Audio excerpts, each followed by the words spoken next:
à tout prix le drame de prise en charge dégradée, comme nous pouvons l'observer par exemple en Italie depuis quelques jours. Nous comptons ces derniers jours une hospitalisation toutes les 30 secondes et une admission en réanimation toutes les 3 minutes. 40% des personnes admises en réanimation ont moins de 65 ans. C'est évidemment considérable et nous avons dépassé en nombre d'hospitalisations le pic du mois d'avril.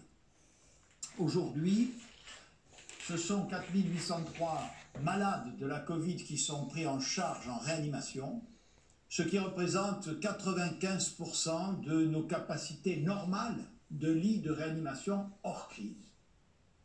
Pour pouvoir faire face à cet afflux, nous avons armé au cours des 2 dernières semaines 1360 lits supplémentaires afin d'accueillir plus de malades de la Covid, mais aussi d'autres malades qui doivent être pris en charge pour d'autres motifs.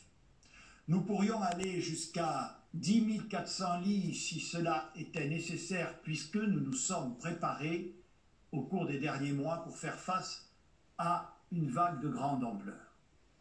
Je veux dire ici une nouvelle fois toute mon admiration à nos professionnels de santé. Ils sont à l'épreuve, ils sont fatigués. Mais je l'observe très directement au fil de mes déplacements réguliers dans nos établissements de santé. Ils sont remarquables de compétences, d'engagement et de solidarité. Tout le monde est sur le pont. Les établissements publics, les établissements privés, les professionnels libéraux, les personnels de l'ensemble des administrations sanitaires. Ces soignants, ils ne nous demandent pas d'augmenter le nombre de lits de réanimation, ne serait-ce que parce qu'ils savent bien que former un médecin réanimateur ou une infirmière spécialisée ne peut pas se faire en 6 mois. Ils nous demandent surtout de tout mettre en œuvre pour éviter que les malades arrivent à l'hôpital. Quel bilan pouvons-nous faire de la mise en œuvre des mesures de confinement depuis le 30 octobre? Vous le savez, nous n'avons pas souhaité reproduire le confinement du printemps dernier qui s'était traduit par une mise à l'arrêt brutale de la vie économique, sociale et éducative de notre pays. Les effets que nous pouvons mesurer sont à ce jour cohérents avec ce que nous recherchions. Un confinement adapté qui cherche à limiter au maximum tous les déplacements non essentiels, mais qui préserve l'éducation de nos enfants et limite autant que possible ses impacts sur l'emploi et sur l'économie. Quelques chiffres. Nous observons une réduction très forte des déplacements depuis 2 semaines. Les déplacements entre le domicile et le travail sont inférieurs de 22% à ce qu'ils étaient en septembre dernier. La fréquentation des moyens de transport collectif a fortement baissé, moins 55% dans le métro à Paris, par exemple. C'est aussi le cas des déplacements longue distance, puisque le réseau aérien domestique est à 10% de ses capacités normales, tandis que les déplacements en train longue distance ont chuté de 85%. Ces chiffres s'expliquent par la limitation de nos déplacements non professionnels, mais aussi par un recours accru au télétravail qui a fortement progressé au cours des 2 dernières semaines. 45% des salariés privés ont télétravaillé au cours de la semaine écoulée pour une durée moyenne de 3,7 jours dans la semaine. Mais nous pouvons encore progresser. La ministre Elisabeth Borne y reviendra. Ce recours accru au télétravail accompagne une stratégie de confinement qui place la sécurité sanitaire au premier plan, tout en essayant de préserver l'activité économique et donc l'emploi. De ce point de vue, les dernières données de la Banque de France montrent que l'activité économique pourrait baisser de 12% au mois de novembre. C'est un choc important, mais c'est 3 fois moins qu'au printemps dernier. Quel quel est l'impact de ce confinement sur l'épidémie? Nous constatons que l'évolution du nombre de nouvelles contaminations s'est ralentie depuis une semaine. Si l'on raisonne en moyenne sur 7 jours, nous observons une baisse de l'ordre de 16%. Cette évolution doit être interprétée de manière positive, mais prudente. Positive car elle traduit une inflexion, et c'est ce que nous espérions. Positive car cette tendance, si elle se confirme, indiquerait que ce qu'on appelle le taux de reproduction du virus, le fameux R, est passé en dessous de 1 pour se situer entre 0,8 et 0,9. Mais prudente, car cette tendance est récente, donc fragile, et ne peut produire des résultats que si elle se confirme dans la durée. Prudente, enfin, car nous ne voyons pas encore l'impact de cette évolution sur les hospitalisations, alors que c'est fondamentalement notre objectif. L'enseignement que je tire de ces différents éléments est que notre stratégie de confinement, fondée sur un équilibre différent qu'en mars dernier, semble produire les premiers effets attendus, même si nous devons rester, je vous l'ai dit, très prudents. Nous pouvons tirer de cela 3 autres conclusions. La première est qu'il serait irresponsable de lever ou même d'alléger le dispositif dès maintenant. Nous avons, dans un cadre concerté avec la communauté éducative, adapté les règles dans les lycées afin d'y accroître le respect de la sécurité sanitaire. Le ministre chargé de l'Éducation nationale, Jean-Michel Blanquer, y reviendra. Avec le président de la République, nous avons donc décidé ce matin de maintenir inchangées, au moins pour les 15 prochains jours, les règles du confinement. Les commerces fermés au titre du confinement le resteront donc encore pour 15 jours supplémentaires. Je sais ce qu'est l'angoisse des commerçants qui n'aspirent qu'à pouvoir travailler et sont très inquiets de ne pouvoir rouvrir assez tôt avant les fêtes de fin d'année. Notre objectif est bien de pouvoir y parvenir, mais ce moment n'est pas encore venu. Cette décision, je la prends en responsabilité. Elle est lourde et difficile, mais mon rôle n'est pas aujourd'hui dans le sens de la facilité, de céder à la pression, de faire ce qui serait espéré par beaucoup, et je les comprends, au risque de tout compromettre et de nous obliger à refermer dans 2 semaines et peut-être pour tout le mois de décembre. Le deuxième enseignement que je tire est que nous devons évidemment continuer à apporter un soutien économique massif à tous les commerces et toutes les entreprises qui ont été contraintes de fermer. J'assume mes responsabilités en termes de protection contre l'épidémie. J'entends les assumer de la même manière pour protéger les victimes économiques du confinement. Pour les entreprises et les commerces fermés, les dispositifs d'aide que nous mettons en place seront rappelés dans un instant par le ministre Bruno Le Maire. Ils se traduiront par le versement des premières aides financières au titre de l'activité partielle ou du fonds de solidarité de 10 000 € par mois dans les prochains jours et d'ici la fin du mois de novembre. À partir d'exemples très concrets, le ministre vous montrera l'impact très puissant de nos différentes aides pour couvrir les pertes de chiffre d'affaires. Notre soutien, nous le devons aussi aux salariés, d'abord en prolongeant les dispositifs de chômage partiel qui ont permis depuis le printemps ceux qui ont perdu leur emploi au cours des derniers mois, et notamment pour les demandeurs d'emploi qui arrivent en fin de droit. Tout doit être fait pour éviter le risque de bascule dans la précarité. C'est pourquoi j'ai demandé à la ministre du Travail de proposer aux partenaires sociaux qu'elle réunissait cet après-midi de reconduire le dispositif de prolongation exceptionnelle des droits à l'assurance chômage pour les chômeurs qui sont aujourd'hui en fin de droit, et ce, le temps du confinement. Nous sommes particulièrement attentifs à la situation d'isolement des plus jeunes de nos concitoyens, et en particulier des étudiants dont les établissements n'assurent plus leurs enseignements, sauf exception, qu'en distanciel.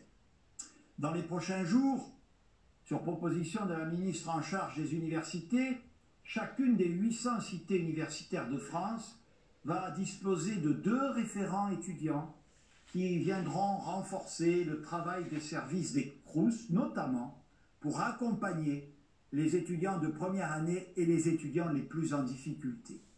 Ce sont près de 1600 emplois étudiants qui seront ainsi créés sur les mois de novembre, décembre et janvier, dans un contexte où l'emploi étudiant s'est par ailleurs raréfié. Plus généralement, nous veillons au déploiement du plan Un jeune, une solution, qui mobilise, vous le savez, une part importante des crédits du plan de relance plus que jamais nécessaire pour contrecarrer les effets nocifs de la crise sanitaire sur la situation de l'emploi. La troisième et dernière leçon qu'il est nécessaire de tirer de ce premier bilan à 15 jours est que l'enjeu des jours qui viennent est surtout de ne pas relâcher nos efforts, mais de les amplifier. Je remercie très sincèrement l'immense majorité des Françaises et des Français qui respectent les règles communes. Mais nous constatons dans certaines zones ou parties du territoire un respect encore insuffisant de ces règles. Après une première phase de nécessaire pédagogie, j'ai donné au ministre de l'Intérieur des consignes de fermeté et lui ai demandé d'accroître encore la mobilisation des forces de l'ordre, notamment à Paris, en Île-de-France et dans les grandes métropoles.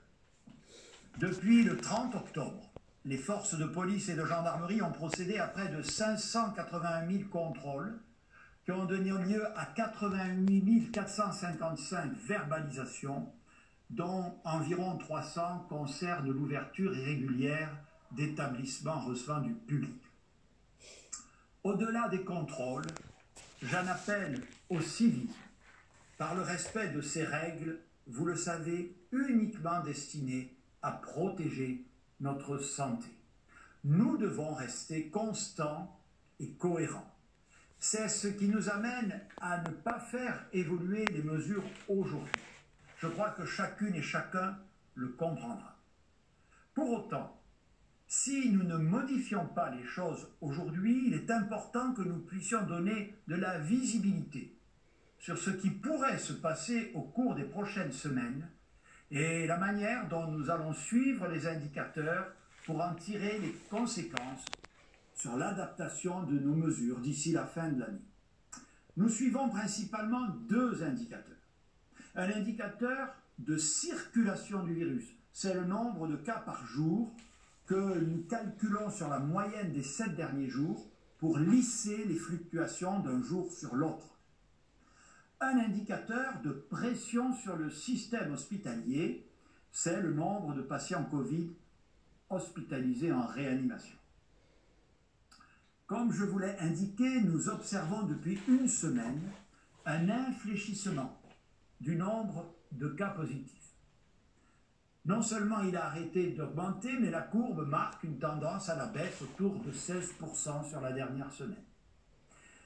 Si la semaine prochaine, cette tendance ne se confirmait pas et que le nombre de patients Covid en réanimation devait continuer à augmenter, alors nous serions amenés à prendre des mesures supplémentaires afin d'arrêter la vague.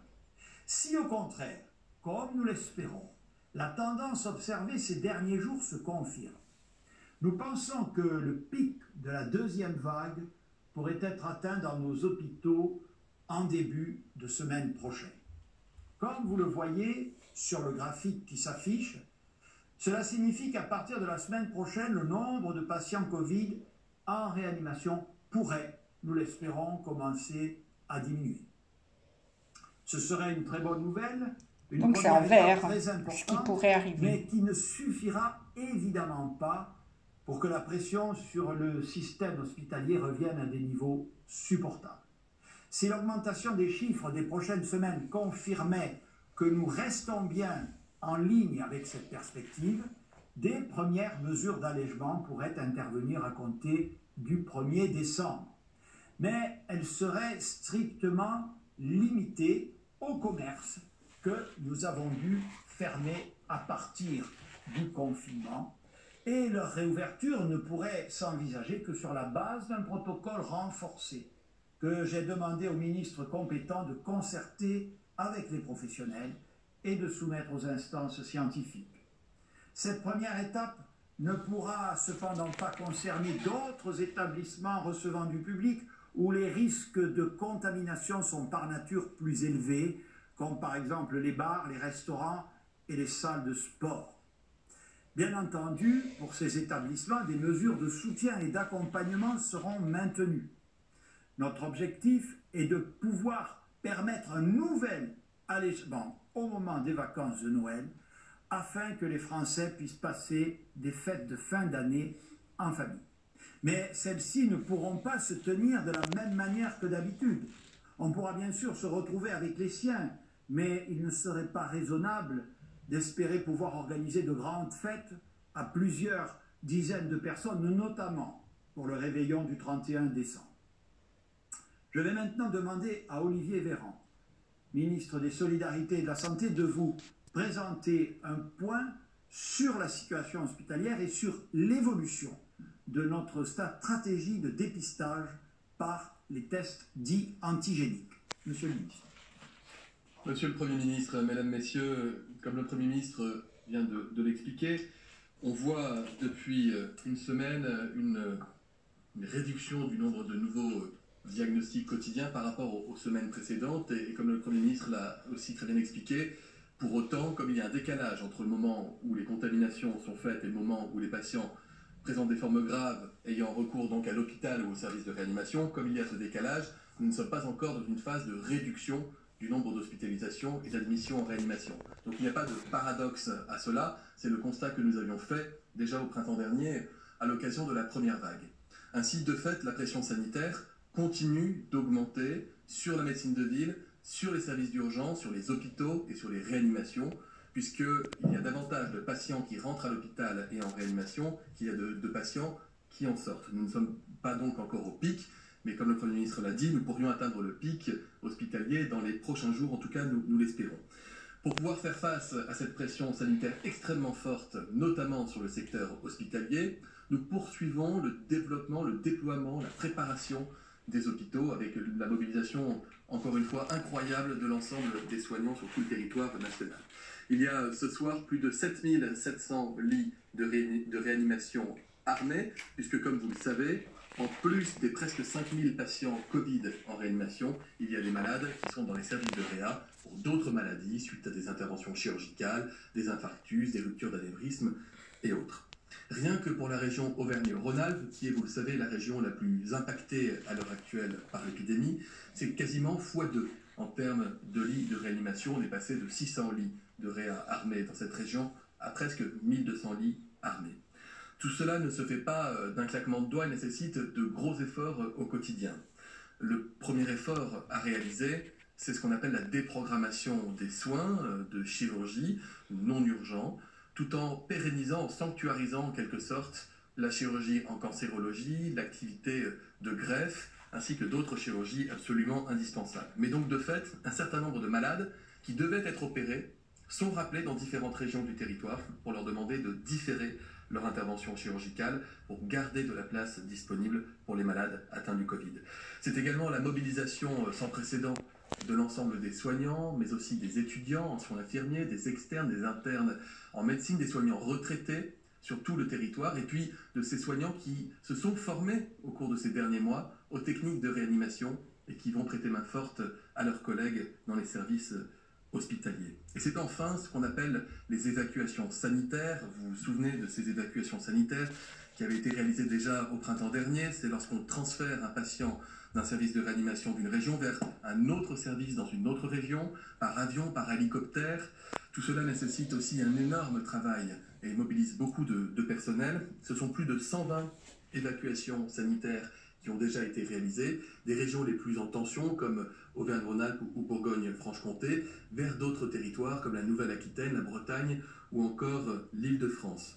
Je le disais, c'est une logistique lourde, c'est aussi un déplacement pour les malades qui se retrouvent donc éloignés de leurs proches. C'est pourquoi nous avons décidé de prendre en charge les frais de transport et d'hébergement pour au moins un accompagnant des patients lorsqu'ils sont transférés dans le cadre de ces évacuations sanitaires. Par ailleurs, nous l'avons déjà dit, et notamment la semaine dernière, nous avons appris davantage sur comment bien prendre en charge les malades atteints du Covid, et nous avons fait d'énormes progrès en matière de connaissances et d'organisation et de logistique, notamment à l'hôpital, mais pas que. Souvenez-vous, la semaine dernière, nous avons présenté avec des médecins généralistes comment la prise en charge s'organisait désormais davantage en médecine de ville au domicile du patient. Les sociétés savantes, les collèges des médecins, les soignants ont été massivement consultés, des recommandations ont été arrêtées qui vont permettre à chaque professionnel de santé, qu'il soit en ville ou à l'hôpital, de disposer de la bonne manière de soigner et d'accompagner les patients. Ça peut aller d'ailleurs jusqu'à l'équipement en oxygène au domicile des malades lorsqu'ils ont une forme symptomatique mais dont l'état de santé ne justifie pas une hospitalisation. De la même manière, nous avons développé, vous le savez, la téléexpertise, la télésanté, la télémédecine qui permettent d'accompagner les patients à leur domicile mais également les soignants, les infirmiers à domicile qui s'occupent de surveiller leurs malades dans leur maison.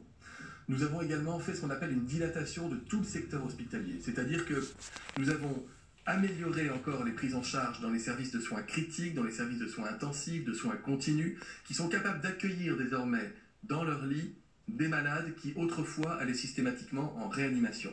Non pas des malades qui sont placés en coma et qui ont un tube dans les bronches pour les aider à respirer, mais des malades dont l'état est instable, mais qui, je dirais, se satisfait d'une oxygénation, c'est-à-dire de l'arrivée d'oxygène à très fort débit par voie nasale. Tout cela nous permet vraiment d'augmenter de façon massive l'ensemble des capacités de prise en charge et d'accueil des malades dans les hôpitaux, ce qui fait que si nous avons déjà presque atteint le nombre d'hospitalisations de la première vague, eh bien nous sommes à un niveau d'admission en réanimation à ce stade, et nous l'espérons pour de bon, inférieur au nombre d'hospitalisations en réanimation observées pendant la première vague. Et puis par ailleurs, nous avons également réduit les durées moyennes d'hospitalisation à l'hôpital comme en réanimation, notamment en nous appuyant sur les services de rééducation ou sur les sorties de l'hôpital précoce vers le domicile, où là aussi les patients peuvent être traités par anticoagulants, corticoïdes et oxygène, suivis par leur médecin traitant et par des infirmiers libéraux, ce qui permet de diminuer la part de l'hôpital dans la prise en charge et de réduire un peu l'impact de la pression sanitaire sur nos établissements. Deuxième volet que vous m'avez demandé d'aborder, Monsieur le Premier ministre, sur la question des tests antigéniques. D'abord, rappelez qu'en France, nous réalisons toujours environ 2 200 000 tests PCR par semaine, ce qui fait que la France reste le pays d'Europe qui teste le plus, avec l'Angleterre et avec l'Allemagne. Nous avons cette innovation formidable que sont les tests antigéniques. Je rappelle, un écouvillonnage nasopharyngé comme pour un test PCR classique, et ensuite, au lieu d'envoyer le prélèvement dans un laboratoire, eh bien, la personne qui réalise ce prélèvement peut directement, par une petite manip technique, regarder sur un test si vous êtes positif pour le virus ou si vous ne l'êtes pas. Si vous êtes patient symptomatique et si vous devez être positif au test, même si vous étiez d'ailleurs asymptomatique, si votre test est positif, la fiabilité du test est excellente. Elle est un petit peu moins en revanche lorsque le test est négatif, et si vous êtes symptomatique et que votre test antigénique est lui négatif, il est possible qu'on vous demande de faire quand même un test PCR pour compléter. Des expérimentations grandeur nature ont été menées dans tout le pays depuis plusieurs semaines. Rien qu'un exemple, la semaine dernière, sur la semaine qui s'est écoulée, 160 000 tests antigéniques ont été faits auprès de soignants dans les EHPAD de tout notre pays. Ces tests antigéniques se déploient aussi massivement dans les services d'urgence à l'hôpital, quand il faut savoir si un patient qui a de la fièvre, il faut savoir très rapidement si c'est le Covid ou non. Il se déploie également dans les aéroports, dans les ports, et bientôt, dans les prochains jours, à partir de la semaine prochaine, ils vont se déployer également dans les établissements scolaires, à destination du personnel enseignant, mais de l'ensemble d'ailleurs du personnel qui peut travailler dans les écoles, de manière à permettre de lever toute suspicion de maladie lorsque quelqu'un présenterait par exemple des symptômes. Alors vous, si vous êtes dans la situation de vous poser la question si vous pouvez bénéficier d'un test antigénique. Eh bien, c'est très simple. Si vous êtes symptomatique, sachez que désormais, bon nombre de pharmaciens, d'officines en ville, mais également de médecins libéraux et d'infirmiers libéraux, sont formés et réalisent désormais eux-mêmes des tests antigéniques. Et donc, si vous tombez sur un professionnel de santé qui a fait ce choix, eh bien, il pourra vous proposer ce diagnostic par test antigénique. Rien que dans la journée d'hier, 3000 Français ont été diagnostiqués positifs via des tests antigéniques faits auprès de leurs professionnels de santé en ville. Et vous bénéficierez de la même manière du contact tracing et des mesures de mise à l'abri si vous êtes évidemment positif. Si vous êtes asymptomatique, deux cas de figure. Si vous êtes asymptomatique mais cas contact, les recommandations de la Haute Autorité de Santé, qui fait vraiment un très gros travail, sont que vous devez bénéficier d'un test classique en laboratoire par PCR. Et si par contre vous êtes asymptomatique mais pas cas contact, eh bien peut-être que vous pourrez être dépisté par test antigénique chez votre professionnel de santé. Je dis peut-être parce qu'il n'en a pas l'obligation, mais s'il a de la place disponible et qu'il en fait le choix, il pourra vous faire bénéficier de ce test. Par ailleurs, un certain nombre de collectivités, mais également d'entreprises, nous ont fait savoir qu'elles souhaitaient procéder à des campagnes de dépistage à partir de ces tests antigéniques. Dans les prochains jours, nous serons amenés à présenter des protocoles qui permettront d'accompagner les collectivités et les entreprises dans la réalisation de ces dépistages, partout où ça fait sens, évidemment sous la responsabilité d'un professionnel de santé. Nous aurons l'occasion d'y revenir la semaine prochaine. Enfin, sachez que l'État français a passé une commande supplémentaire de près de 20 millions de tests antigéniques dans le cadre d'un appel d'offres européen, ce qui permet de compléter l'offre disponible, sachant que par ailleurs, les pharmaciens, les médecins peuvent acheter eux-mêmes des tests auprès des différents laboratoires agréés. Donc vous voyez, cette technique de test se développe, elle ne remplacera pas les tests PCR qui sont fiables, qui sont efficaces et qui mobilisent toute la filière de biologie dans notre pays. Elle va venir implémenter, compléter, enrichir partout où c'est nécessaire notre capacité de dépistage. Pour l'éducation nationale, la gestion de la crise Covid, depuis l'apparition en mars, est la conciliation de deux exigences. L'exigence d'abord d'arriver à ce qu'il y ait une continuité des apprentissages, et puis l'exigence évidemment de protection sanitaire. C'est cette exigence qui a commandé l'ensemble des mesures prises depuis le mois de mars, et j'ai eu d'ailleurs l'occasion en début de semaine d'indiquer l'impact des politiques que nous avons pu mener sur les élèves, notamment à l'école primaire, et je voudrais le rappeler très brièvement parce que nous ne perdons pas de vue nos priorités dans cette période.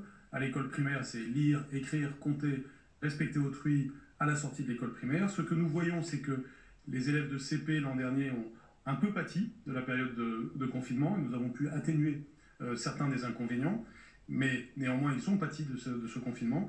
Les élèves de CM2, pour prendre les deux classes aux extrémités de l'école élémentaire, eux ont continué les progrès qu'ont constaté l'année précédente. On le voit, il ne faut pas perdre de vue cet enjeu qui est majeur. Et si je regarde les résultats de la France sur cette question, nous réussissons à traverser l'épidémie en assurant la continuité des apprentissages. Bien sûr, ça reste l'enjeu depuis cette rentrée, et cela reste l'enjeu sur le plan sanitaire, dans le cadre du protocole sanitaire qui a été défini au mois de juillet. Il prévoit, vous le savez, différentes mesures en fonction des situations épidémiologiques possibles. Donc nous avons un cadre de mesures pour lesquelles nous pouvons faire évoluer les curseurs, et c'est ce qui s'est passé depuis le 1er septembre. Le protocole s'est appliqué du 1er septembre au 16 octobre et nous a permis le retour en classe de pratiquement tous les élèves, à l'école, au collège et au lycée. Et j'insiste encore sur ce point, c'est une victoire d'ailleurs de l'ensemble des professeurs et des personnels de l'éducation nationale et des collectivités locales, puisque tous les pays n'ont pas pu faire cela. Et aujourd'hui, ce retour à l'école de tous les enfants reste un objectif fondamental. La deuxième vague, qui a d'ailleurs été accentuée s'agissant des enfants et des adolescents par les vacances d'automne, nous a conduit à faire évoluer nos curseurs. Et c'est donc la situation dans laquelle nous sommes depuis maintenant une semaine et demie. Nous avons donc, en d'autres termes, durci le protocole. Ces nouvelles mesures, applicables donc depuis le 2 novembre, consiste surtout en la limitation des brassages, les brassages des élèves, la généralisation du port du masque pour tous les élèves dès le CP, en sachant que tous les personnels le portaient depuis la rentrée, mais aussi l'aération, la désinfection plus fréquente des locaux, autant de mesures qui d'ailleurs souvent sont prises avec les collectivités locales dont c'est la compétence s'agissant des bâtiments. Nous avons laissé aux écoles et aux établissements quelques jours pour s'adapter au retour des vacances scolaires, et certains établissements ont plus de difficultés que d'autres parce que chaque école, chaque collège, chaque lycée est un cas différent. Rappelons qu'il y a plus de 60 000 établissements scolaires et écoles en France. Dans les lycées, la limitation du brassage des élèves est plus complexe à organiser. D'une part, du fait de la taille des établissements, et d'autre part, du fait des déplacements plus nombreux des élèves. La structure du groupe classe est beaucoup moins établie qu'en primaire ou au collège, et en plus, l'âge des élèves et leur mode de vie rendent cette population d'élèves plus sensible aux risques sanitaires. C'est pourquoi nous avons prévu, depuis la semaine dernière, une souplesse pour les lycées, de façon à ce que dans un cadre national bien défini, ils puissent avoir des adaptations locales correspondant à leur réalité. Nous avons établi cela en lien notamment avec les chefs d'établissement, les partenaires sociaux, et ce cadrage précise que dans la mesure où un lycée peut encore le faire, c'est le cas par exemple de lycées où il y a peu d'élèves, eh bien, bien sûr, la présence à 100% des élèves reste souhaitable. Mais dès lors qu'il n'est pas possible pour un établissement d'assurer les conditions sanitaires requises lorsque tous les élèves sont présents, eh bien, des solutions hybrides sont proposées. J'ai toutefois demandé qu'au minimum 50% du temps scolaire de l'élève se déroule dans le lycée d'ici à la fin de l'année civile, afin de garantir le maintien d'un lien fort avec la classe. J'ai demandé aussi à ce que chaque lycée établisse, avec le soutien et le suivi de chaque rectorat, un plan précis de continuité pédagogique qui détaille les modèles. Et puis il y a eu des sessions de formation des professeurs. Toutes ces actions continuent encore aujourd'hui et au cours des prochaines semaines. Les académies, les rectorats donc, ont mis en place des cellules de continuité pédagogique pour accompagner et suivre la bonne mise en place de ces plans. D'aller à l'école, d'aller au collège, et d'aller autant que possible au lycée, de bénéficier d'une continuité pédagogique, de continuer à accomplir nos deux objectifs fondamentaux qui sont de hausser le niveau général du pays et d'assurer la lutte contre les inégalités sociales.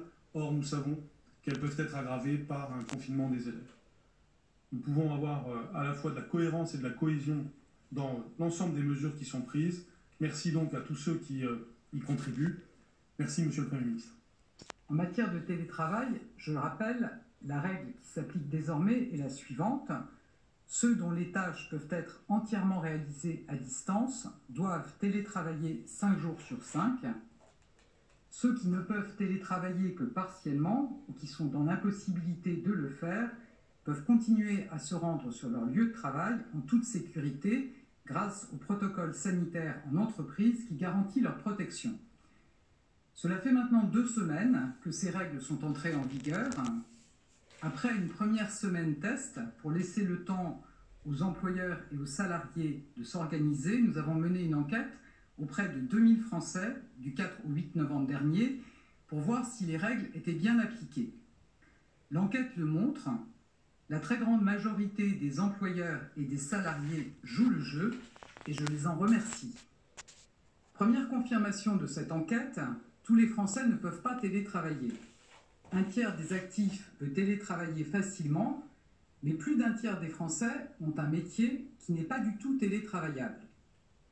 Deuxième enseignement, l'enquête montre qu'une majorité de ceux qui peuvent télétravailler l'ont fait, et ils l'ont fait davantage que la semaine précédente.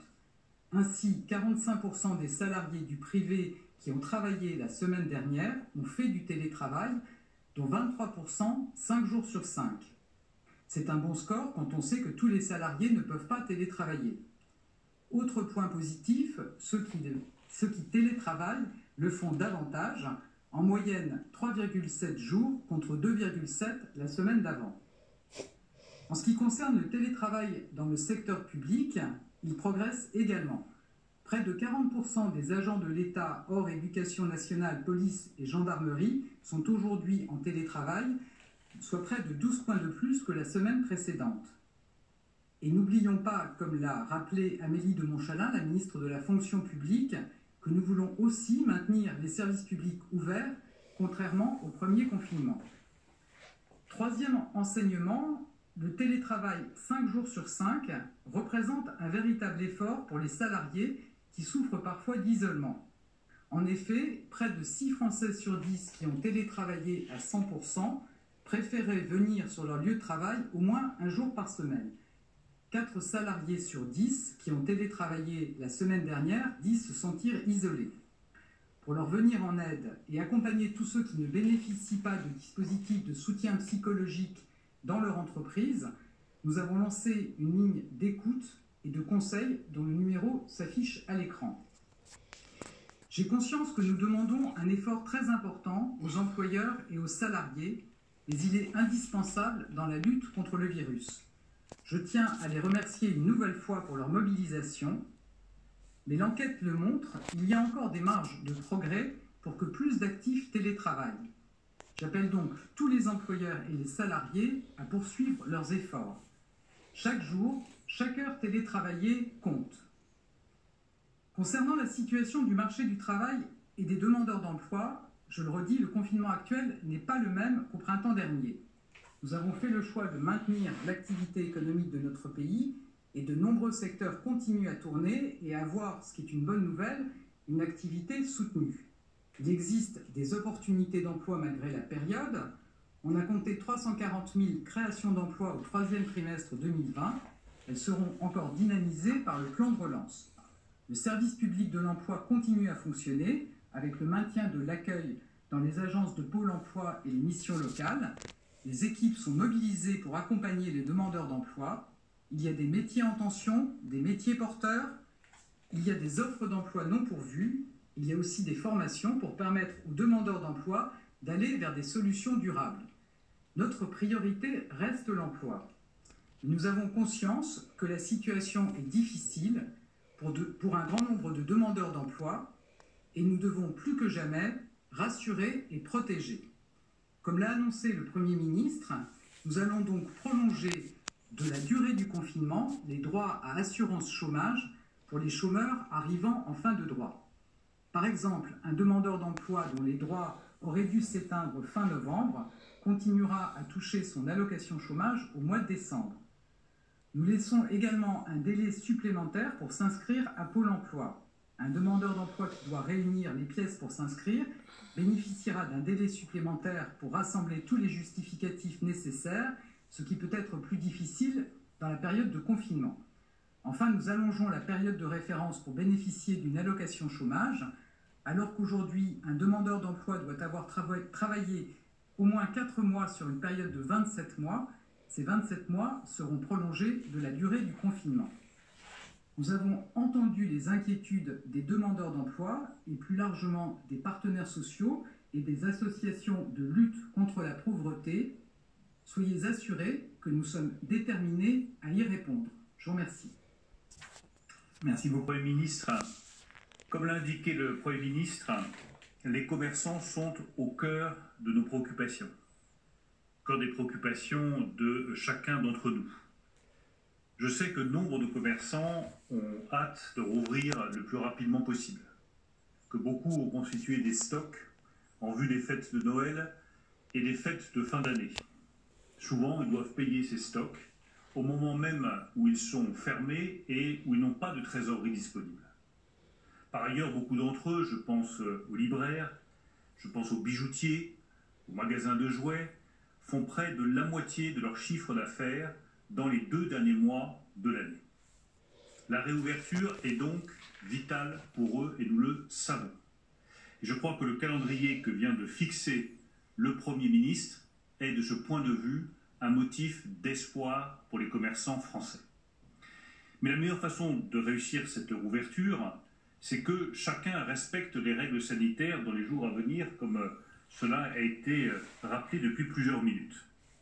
En attendant, je tiens à vous confirmer que toutes les mesures économiques massives que nous avons annoncées avec le Premier ministre et le Président de la République au début du mois et que nous avons mises en place pour les commerçants continueront de s'appliquer dans les 15 jours qui viennent. Et je veux les rappeler pour que chacun voit bien à quoi il a droit concrètement. Les commerçants qui sont fermés administrativement, tous, sans exception, ont le droit à une aide qui peut aller jusqu'à 10 000 € pour le fonds de solidarité. Ils ont droit à l'activité partielle, à l'exonération de charges sociales et au report du remboursement des prêts garantis par l'État. Nous veillerons bien entendu à la bonne exécution de ces dispositifs. Et je veillerai personnellement, avec la Direction générale des finances publiques, à ce que chaque commerçant fermé puisse déclarer le chiffre d'affaires qu'il a perdu d'ici le tout début du mois de décembre, afin de pouvoir bénéficier de cette aide du Fonds de solidarité dans les premiers jours du mois de décembre. J'insiste là-dessus parce que je vois beaucoup de commerçants qui me disent où sont les aides, quand viennent-elles, il faut que le mois de novembre s'écoule, mais ensuite dans les tout premiers jours du mois de décembre, ils pourront avoir accès à ce fonds de solidarité, dont je rappelle qu'il est cumulable avec les revenus du retrait commande, le click and collect, qui peut constituer un appoint financier pour certains. Nous savons également que la question des loyers reste la question majeure pour une immense majorité de commerçants. À la demande du président de la République et du Premier ministre, je vous annonce que nous mettrons en place un dispositif simple, massif et nouveau pour les loyers des commerçants. Ce dispositif résulte des consultations que j'ai eues depuis plusieurs jours avec l'ensemble des associations et des fédérations représentatives des bailleurs et des commerçants. En accord avec toutes ces associations et toutes ces fédérations, sans exception, nous mettrons en place dans le budget 2021 un crédit d'impôt de 50% du montant du loyer abandonné pour tous les bailleurs qui renoncent au loyer du mois de novembre, pour toutes les entreprises qui ont jusqu'à 250 salariés et qui sont fermées. Et j'invite à nouveau par conséquent tous les bailleurs qui ont signé cet accord à renoncer à leur loyer du mois de novembre pour tous les commerces jusqu'à 250 salariés qui sont fermés. Un petit bailleur, par exemple, qui pour compléter sa retraite dispose d'un loyer de 600 €, touchera 300 € de crédit d'impôt et le locataire, lui, du coup, n'aura pas à payer son loyer du mois de novembre. Cela l'aidera à passer cette période difficile. Un bailleur plus important qui renoncerait à un loyer de 5 000 € touchera un crédit d'impôt de 2 500 €. Nous avons voulu aussi traiter des entreprises plus importantes, les entreprises de taille intermédiaire, parce qu'il y a des galeries marchandes, des galeries commerciales qui sont concernées et qui sont elles aussi menacées. Et nous n'avons voulu laisser personne de côté. Par conséquent, pour les entreprises de 250 et jusqu'à 5 000 salariés, ce dispositif s'appliquera également, mais dans la limite des 2/3 du montant des loyers. Cela signifie qu'un bailleur qui renonce au loyer, par exemple une grande surface commerciale, pour un loyer de 12 000 € mensuel, aura un crédit d'impôt d'1/3, soit de 4 000 €. Je tiens sincèrement à remercier l'ensemble des associations et fédérations de bailleurs, car c'est la première fois que nous trouvons un accord collectif sur une mesure de cette importance qui traduit le sens des responsabilités et l'esprit de solidarité sans lequel nous ne pourrons pas participer pleinement à la relance de notre activité économique pour surmonter la crise actuelle. Enfin, comme l'a indiqué le Premier ministre, nous devons mettre à profit les jours qui viennent pour travailler avec Olivier Véran et Elisabeth Borne dans 2 directions. La première, c'est l'application des nouvelles règles sanitaires qui s'appliqueront au moment de la réouverture des commerces et quand cette réouverture sera possible.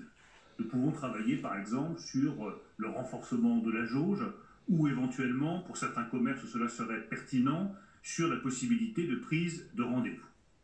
Je souhaite également, c'est la deuxième direction dans laquelle nous voulons travailler, engager dès maintenant une nouvelle consultation avec tous les secteurs dans lesquels le port du masque n'est pas possible, comme la restauration ou les salles de sport, et où donc par conséquent les difficultés sont encore plus grandes et où ces difficultés s'inscrivent hélas dans le long terme. Je crois que pour ces secteurs aussi, nous devons donner de la visibilité sur les points de sortie et préparer un avenir que nous souhaitons meilleur à tous.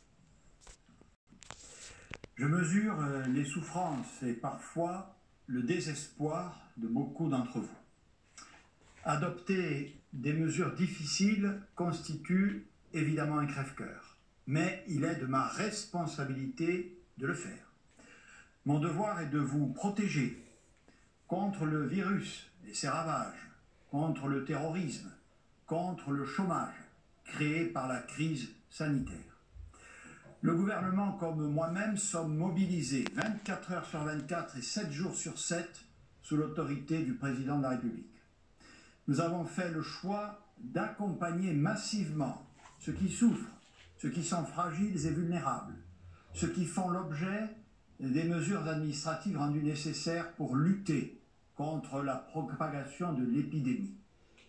Et nous continuerons d'agir dans ce sens.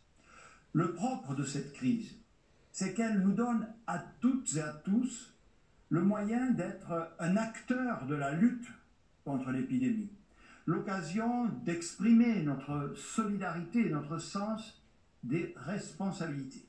Car nul ne peut se croire invincible ou épargné. Nous constatons des évolutions positives, premiers effets des mesures prises. Ces évolutions ne justifieraient pas un durcissement des mesures, mais elles sont trop fragiles et trop récentes pour autoriser le moindre relâchement. Plus que jamais, je vous invite à respecter rigoureusement les règles du confinement, à ne sortir de chez vous que lorsque c'est strictement nécessaire et autorisé, à télétravailler au maximum, à redoubler de prudence si vous êtes particulièrement vulnérable au virus, à observer les gestes barrières, le port du masque, y compris chez vous, à aérer ou ventiler au maximum les espaces clos, à télécharger l'application Tous Anti-Covid.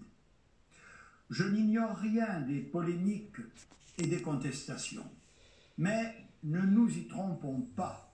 L'ennemi, ce n'est pas l'État ni le gouvernement, c'est le virus. Le seul combat qui m'obsède, c'est celui de notre sécurité.